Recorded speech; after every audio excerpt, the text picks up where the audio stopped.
Take it away. Bailey, why don't you sit?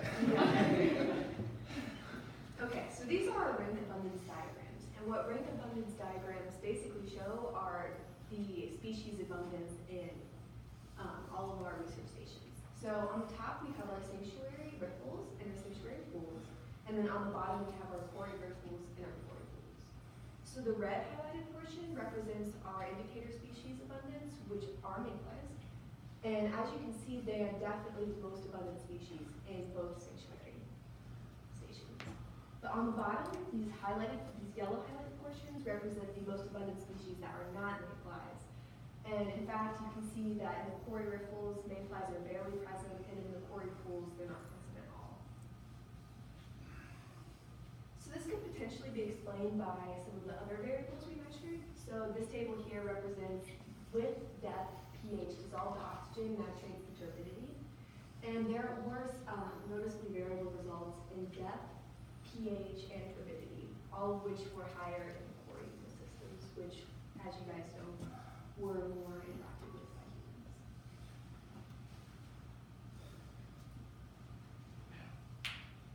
humans.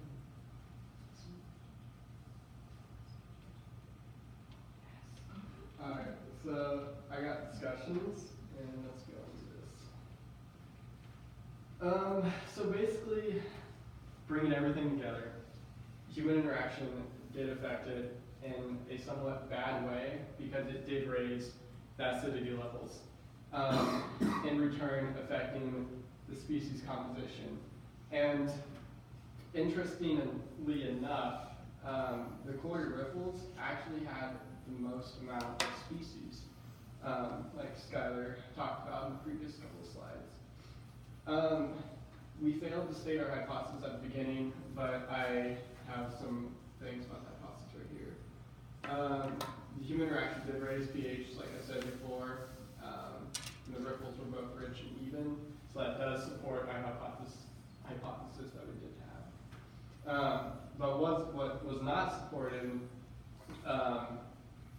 was that the nature sanctuary had higher diversity and higher evenness when it was actually quite opposite. The nature sanctuary had lower evenness and lower diversity compared to the quarry.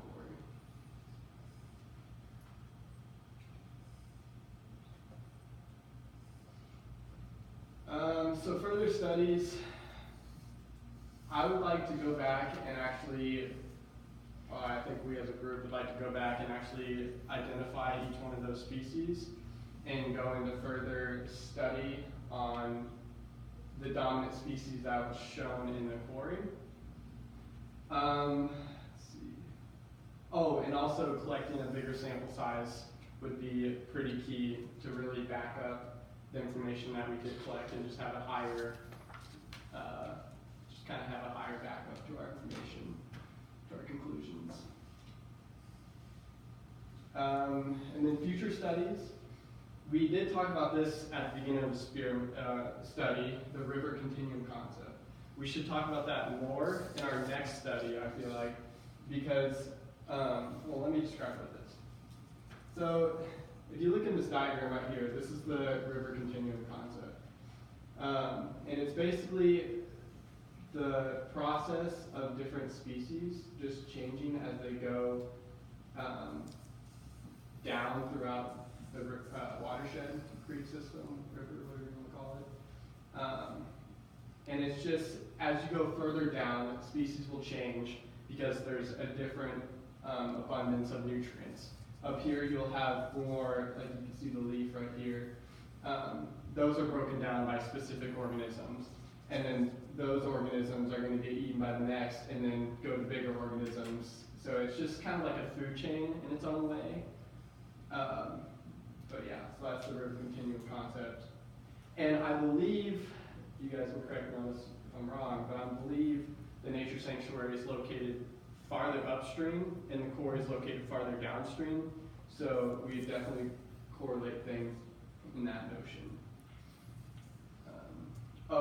And then we should focus, next study, we'd like to focus more on the pollutants that are actually going into the stream, and really keying down and just like figure out what is actually causing that acidity levels to rise, what is causing the turbidity to be higher in the quarry, and see what's that interaction that's happening to really understand, like, okay, yeah, human interaction is affecting the creeks, but in what specific way, like how is that happening?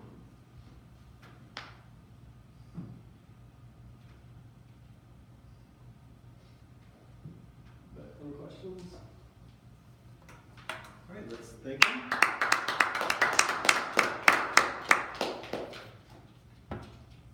All right, guys, your chance to ask some questions to get the conversation started. Describe what a ripple and what a pool is. So we basically, let's see, do you have a picture? It's basically the depth and flow rate of a riffle. So if the riffle, let's see. So I mean, obviously a pool is going to be deeper and there's going to be not that much flow. So if you think of a pond, it's deep and there's no flow at all. So it's like a small kind of pond, body of water. And then a riffle is just when it's pretty shallow. Ben and I measured, and they're constantly shallow, and it's fast moving water. So, for example, in the quarry, it was set up. For the quarry, it was set up pretty perfectly. There'd be a pool by the bridge where we measured, and then a riffle that would flow into another pool with stagnant water, and then go into a riffle into another pool. Going off like depths, if you want like a statistically measured one, you can actually see the differences in depth. So you can see that the sanctuary riffles were about, on average, 11 centimeters, whereas in the core riffles it was about 12, and then it jumps from sanctuary riffles to 39 centimeters to 80 centimeters. So you can just see this based upon depth. Yeah. So riffles are usually shorter, more compact to the ground, whereas pools deep and deep. Good question.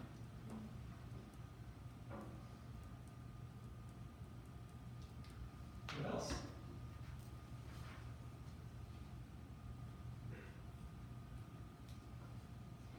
What exactly is an indicator species? What does that mean in terms of your study? So, the indicator species, the macroinvertebrates, so it just helps us show that human interaction is taking place. In the rank abundance diagrams you saw there, abundance was very high. In the sanctuary, due to the pH and dissolved oxygen levels were at what they needed. And when we went to the quarry, those levels were very altered, and so their abundance went way low, almost zero. So essentially what an indicator species is, it's just a species that is very sensitive to changing conditions. So that's why the mayfly nymph was very crucial to our experiment, because they are a very sensitive organism in terms of pH and dissolved oxygen. And so that's essentially what, like in general, like I know like other ecosystems, sometimes it's an algae that's an indicator species. So when like a pond is going through tough times, through different like environmental changes, then this algae will sprout, and then therefore that algae is the indication of like, either the pond series being good or being bad. And so our indicator species was just the mayfly nymph. Yeah, I could add on that. So the mayfly has low tolerance, and basically a lot of indicator species have low tolerance, meaning they have to survive in specific, like for instance, parameters of water. So yeah, it's all about kind of the tolerance levels of a species. So for instance, the mayfly has a tolerance to high acidity levels and so on. And also, we tested like the sanctuary all at once, so we did all the riffles and all the pools of the sanctuary, and then moved on to the quarry. And at the sanctuary, we just noticed that there was really an abundance amount of the mayflies, so we were like, let's do that species and just see how that relates to the quarry. So.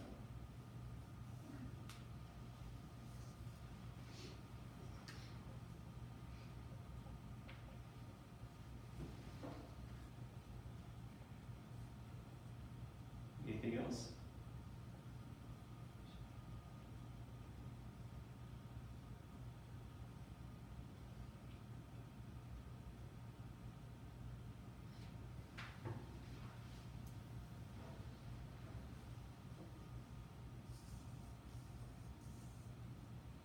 more student questions? That's all you guys got?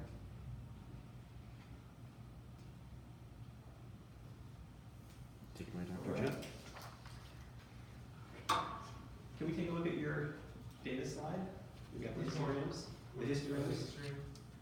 What's that? Yeah. No. No, Nope. That's the right one. That's this. Okay.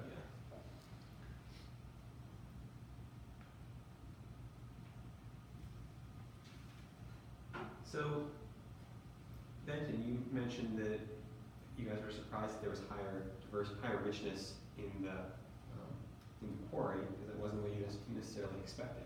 Yeah. Can you walk me through that? Well, wait, do you mean, did I say high richness or higher diversity? I thought you said both. Yeah. Well, I must have misspoken because richness is about the same except for the sanctuary pool, but richness remained about the same for, they're equally, I guess, as high.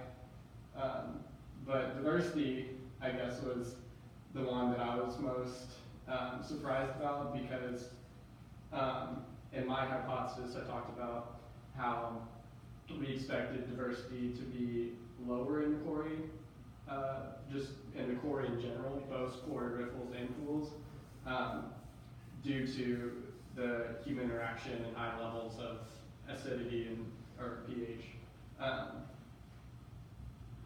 equaling to like macroinvertebrates not being able to survive in that given situation. But it was actually quite opposite for quarry riffle. It was the most out of the 4 scenarios, which is pretty surprising. But interesting enough, like again, the quarry pool right here had lower, so it was just, I don't know, it was crazy how these two things can make much of a difference unless we just collected samples wrong. So for the whole group, do you think that difference between the diversity in the quarry riffle and the sanctuary riffle is a meaningful difference between the blue and the gray? It is not. Because, can I see that actually? Alright, so because of the 95% confident intervals, so there, and there, these means overlap in between those, so we cannot definitively say that there is a statistical difference. Whereas between quarry pool and sanctuary pool, we can definitively say there's a statistical difference because the means do not overlap in the 95% confident intervals. Whereas in richness, they're the exact same, so it's just, there's obviously no significance. But in between quarry pool and sanctuary pool, you can tell that there's no statistical sameness, so there's a difference, and it is significant because the means do not overlap. Same with evenness, obviously it's quite obvious that between sanctuary riffle and quarry riffle, there's no similarity, so there's a significance, and there's no, it's very slim, but those means do not actually overlap. It kind of looks like it does, but if you zoom in closer, it does not. Those overlap, so there's no difference or no significance, and those overlap, so no significance. Can you flip to your next slide just for a minute? One after this one? Yeah.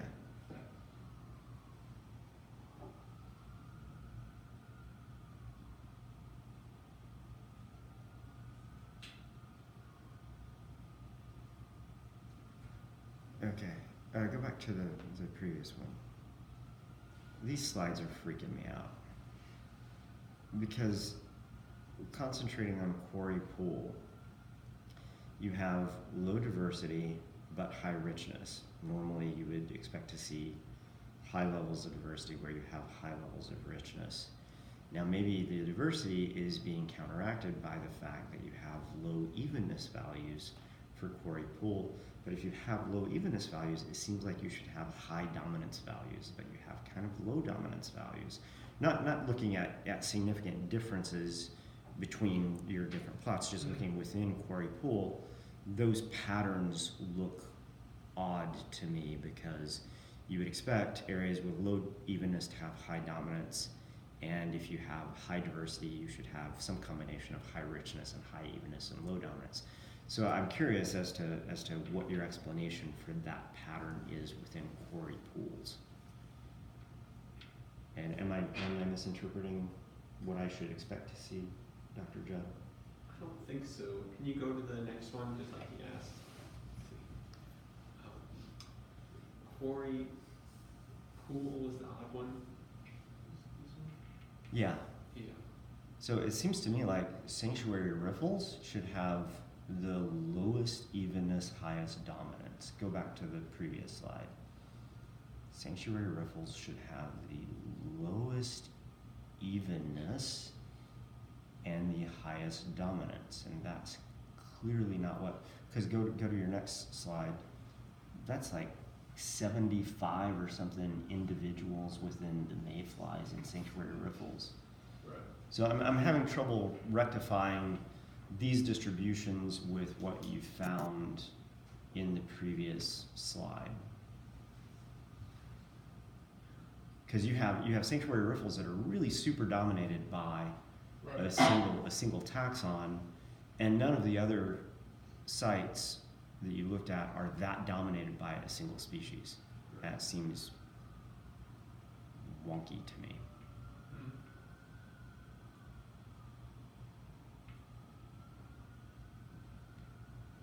I guess that's what our explanation of that is. Yeah, how would you explain not seeing high average dominance in a place that is so dominated by a single taxon, and seeing high evenness in a place where it really is low evenness?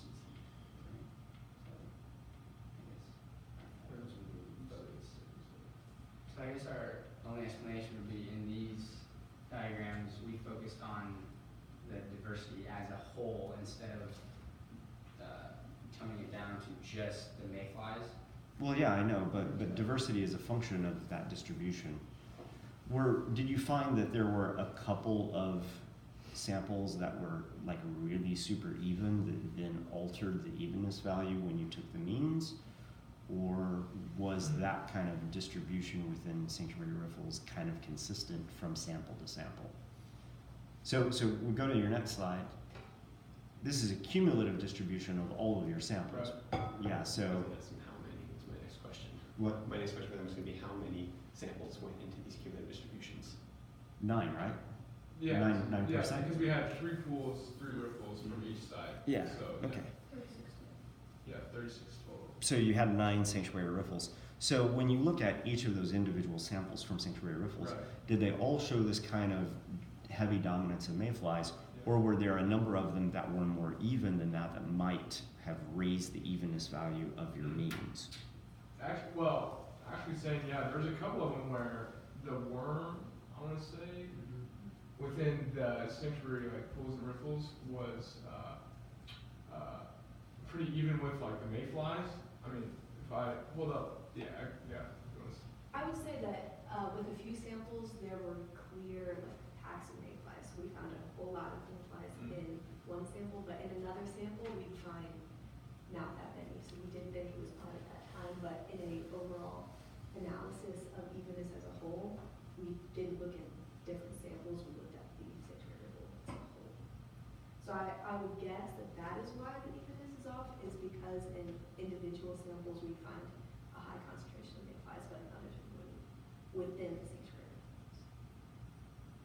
So if you combined everything within the sanctuary, how do you have confidence intervals for your estimates of evenness? Because that would imply that you actually looked at your individual samples. Or am I confused? Can you repeat what you said? I'm sorry. Yeah, so if you combined all of your samples to create your evenness value, how can you have, on the previous slide,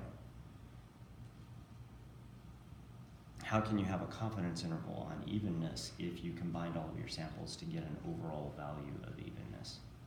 And if you did do that, then once again, evenness should be way lower than it appears to be based on your combined pool of samples in the next slide. I guess perhaps what I need to do is just actually look at the raw data at some point. I'm having trouble figuring out how diversity, richness, evenness, and dominance are running counter to what I would expect, knowing what I know of how diversity, richness, evenness, and dominance are all calculated. How many values went into the means, calculating the means for each of these bars? 3. Three? Yeah. Mm-hmm. And where did those 3 values come from? They came from,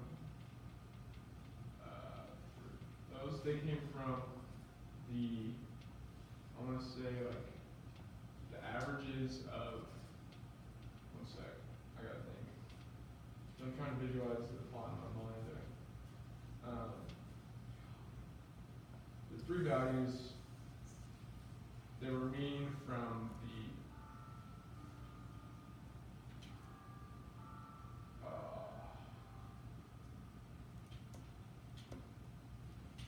I can't remember. You guys said that you put the net in several times. Right. And how many times did you put the net in at each spot? So in each, yeah, 3 times, yeah, so you, yeah. So go back to your previous slide. No, previous. Go back. Methods.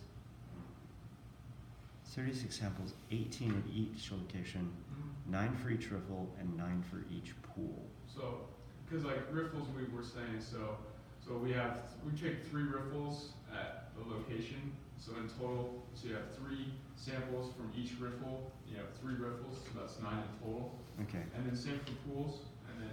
Okay, so when you took 3 samples from that single riffle, did you then combine all those? So that you actually only have riffle 1, riffle 2, Right. and riffle Technically, 3. that's, yes. Okay, so I was Yeah. inflating your sample size in my Yeah. head because I saw 9 earlier on. Okay, Yeah. all right. So you did some pooling of Yes. your Yeah, samples. yeah, yes. So all samples within a single riffle were pooled. Yes. That's how you get three different riffles in these next things. Okay, all right. Correct. Okay. All right. Is human interaction always negative on a stream? Mm.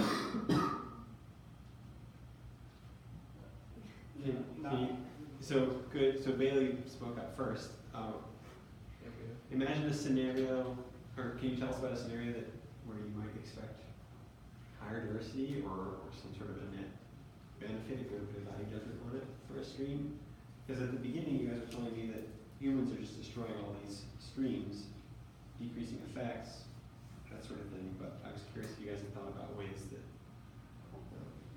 you might be surprised by human interaction.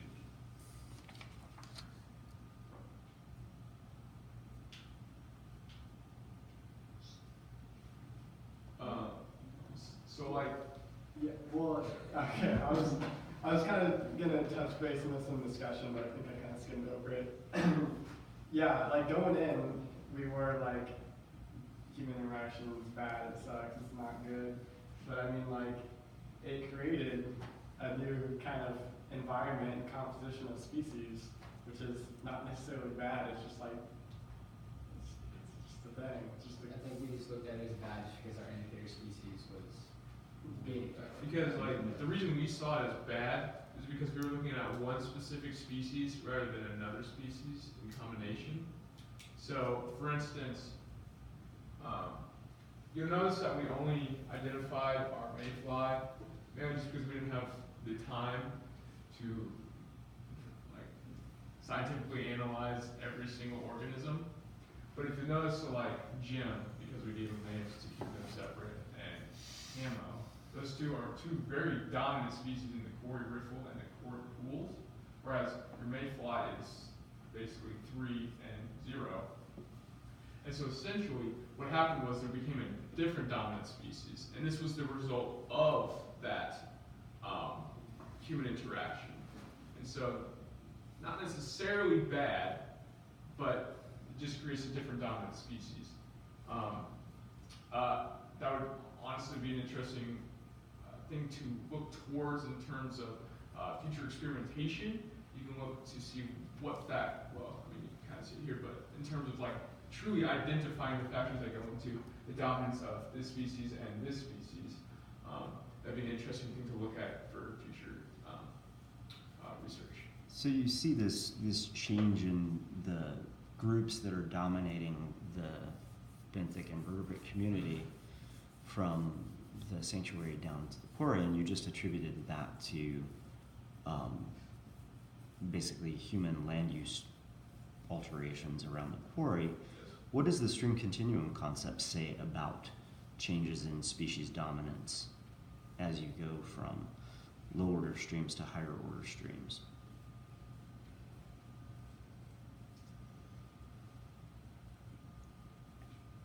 So with the river continuum concept, we did discuss it originally in our introduction, but we found that the different streams actually weren't that different. So we thought that the river continuum concept really didn't have an effect on our different areas of the river because they were so similar, Go back to your parameters slide, your stream parameters. aside from depth. This one? Mm-hmm. Yeah, so I assume those are averages Yes, of averages of the 3. three riffles, the 3 pools, et cetera, Mhm. et cetera. So did you look to see if those were different significantly in any ways? Did you actually conduct significant tests on those the way you did with your diversity and richness and evenness and things like that? Unfortunately, we did not. It was more of an assumption, which is somewhat ignorant to do, but in terms of time, we were running out of time for that. So it's more, we cannot conclusively say that they're statistically different, but in terms of a generalized eyeball, they were different for us. How far is the quarry from a really high order stream, the Missouri River? How far is it from? Mm-hmm. If I'm being truly honest, I do not know. Probably about 20 minutes. Probably. 20 minutes. From the Missouri River? Which quarry is this? The quarry down by Old 210? Yes. Between U210 and Old 210? If you were standing in the quarry, Mhm. you're probably 2 drives with a good driver away from the river. So you're actually not very far from a really high order stream, the Missouri River. And so, to what degree do you think the closeness to the Missouri River might be affecting the kinds of species that you're finding down at the quarry, riffle and quarry pool?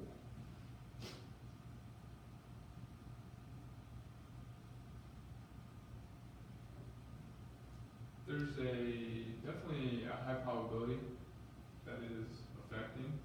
Do you find anything that jumped out at you when you were down in that reach of the stream? We saw a lot of corroding pipes. Well, I'm thinking organisms- biologically. Yeah, biological organism standpoint, there was a lot of mussels, which we were gonna talk about when we ran out of time. Is that what your yellow species was? Mm-mm. It was the yellow species, I thought that's what it was, but the yellow species were It was the a- worms, the skin worm ones. What kind of worms were these? I mean, we didn't actually identify them. Like to order, class? Like were they fly larvae? Did you get the pictures of them? We did. What color were they? They were white, Like kind of somewhat queerish, almost like a shedding of like a molt or something. but it still had like you could definitely see the innards of the whatever it was. But they weren't bloodworms. Mm-mm. Okay, good. Well, bloodworms are usually indicators of low dissolved oxygen. Right. Everything else dies off, and then you're just left with a community of bloodworms. Right. And that's depressing to see because that's a sign. That's one of these indicators that is an indicator of really poor water quality. Mhm.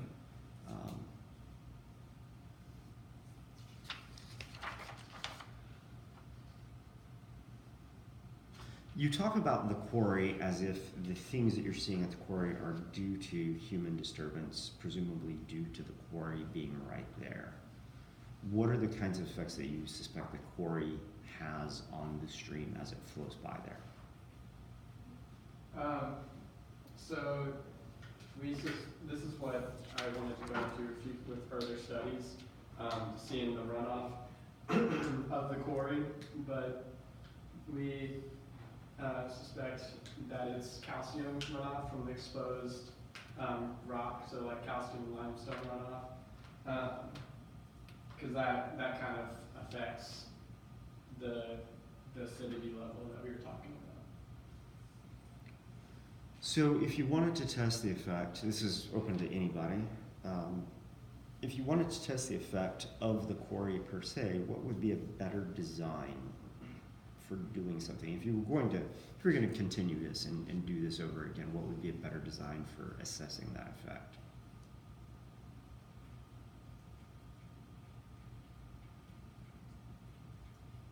Especially given that streams are a continuum. I would, Look at another location. Skylar, I would say just more sample locations in general to better analyze the. where specifically would you go and add a new location? Definitely look at more higher order streams like the Missouri River to analyze how the river continuum concept is having an effect on. But would that tell you about the effect of the quarry? I think it would describe. Just I the think it would problem. not. What would be a better place to add a site? Bailey? Did you say something? Like,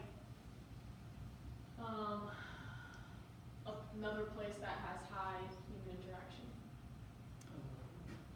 Well, what would that tell you about the effect of human effects at the quarry? How different interactions affect the river in different places. Okay, but if you chose two areas that were disturbed, it just tells you that both areas are disturbed. Possibly Skylar. looking into other quarries that are not disturbed by humans, so we have a more control group for the quarries and not. I wish you had shown a map in your methods showing the watershed that you're dealing with. Did you guys look at a map of Rush Creek? Can you draw a map of Rush Creek, approximate map on the board? Do you see where I'm going, Nathan?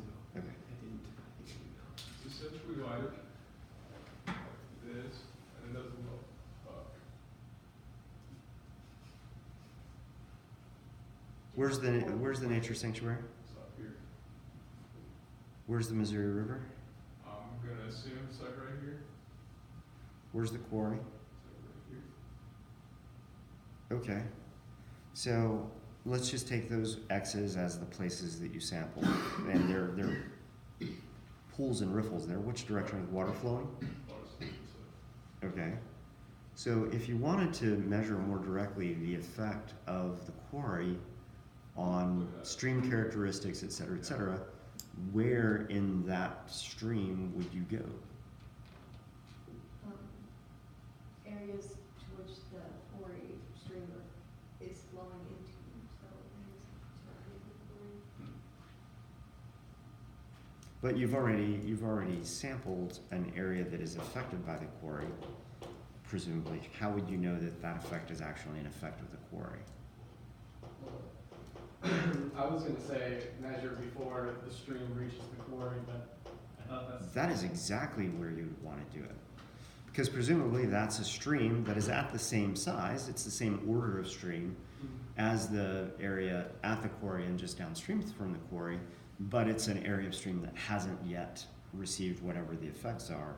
And so rather than spacing your sampling points really far away at the nature sanctuary and at the quarry, if you really wanted to test the effect of is the quarry having an effect, test right below the quarry and test right above upstream from the quarry.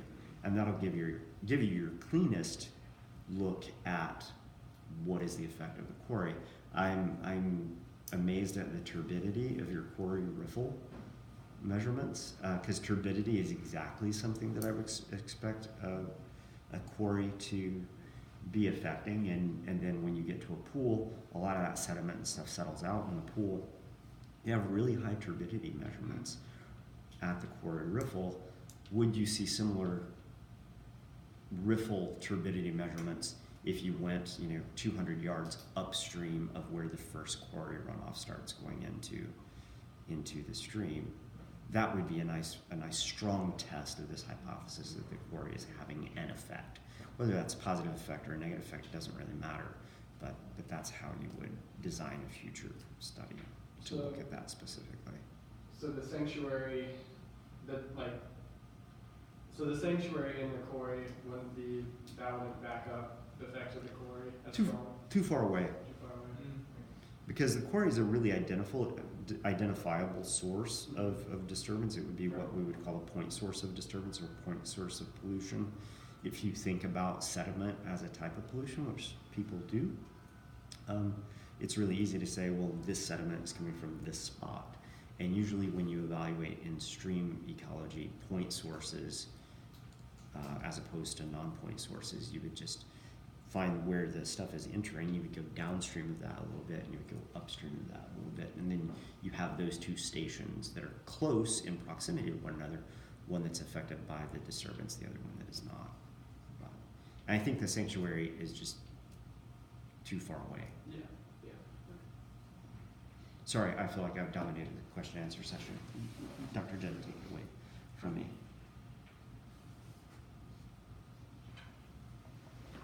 When you guys are talking about future things you would do differently in the future, you talked quite a bit about having a larger sample size.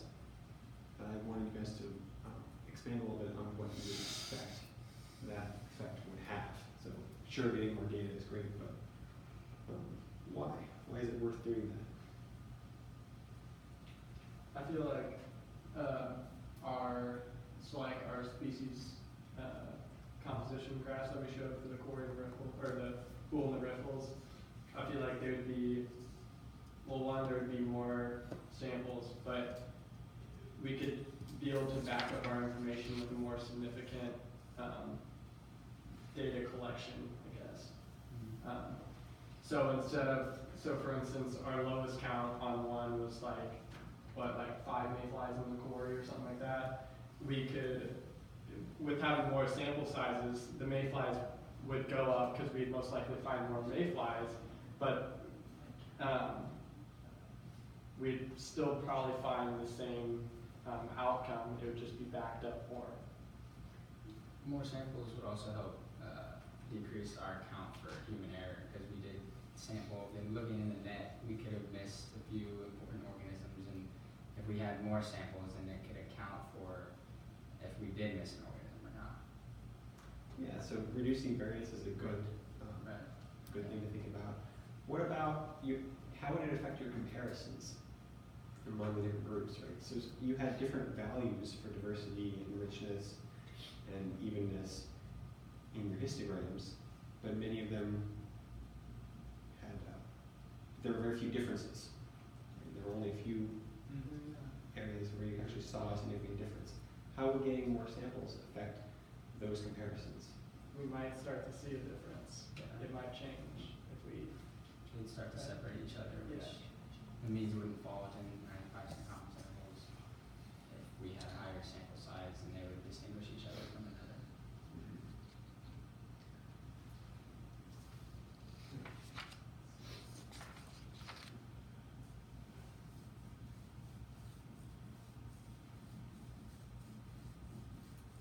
And students are not excluded from the phase of questions where we're in the back asking questions. You guys, if any of these conversations inspire questions from you all, we're also willing to chime in.